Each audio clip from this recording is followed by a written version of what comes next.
কি আশ্চর্য, বায়না ধরেছে কচি পাঁঠার বিরিয়ানি খাবে। বুঝতে পারছেন না? চলুন বুঝিয়ে বলি। অনেক দূর একটু বেড়াতে গেছিলাম, তো সেখানেই আমার এক দাদা পরিচিত ছিল। তার বাড়িতে না খুব সুন্দর কচি পাঁঠার গাছ আছে। কচি পাঁঠা আবার গাছে ঝোলে নাকি?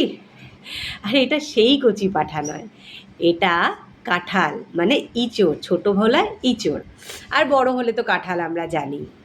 তো সেটা বাড়িতে নিয়ে এলাম, আমাকে গিফট দিয়েছে আর কি। আমি নিয়েও এলাম। এবার নিয়ে এসে এটাকে কী করব কী করব কী করব ভাবতে ভাবতে বলে উঠলো, আজকে কিন্তু কচি পাঁঠার বিরিয়ানি খাবো। মানে এই ইঁচড়ের বিরিয়ানি যদি করা হয় কষা করে, তাহলে কিন্তু কোনো মাংসকেই হার মানাবে। বানিয়েছেন নাকি? একবার বানিয়ে দেখুন, যে কোনো মাংসকে হার মানিয়ে দেবে।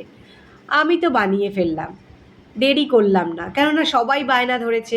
আর বায়না ধরা মানেই তো বুঝতেই পারছেন, আপনিও বানিয়ে নিন।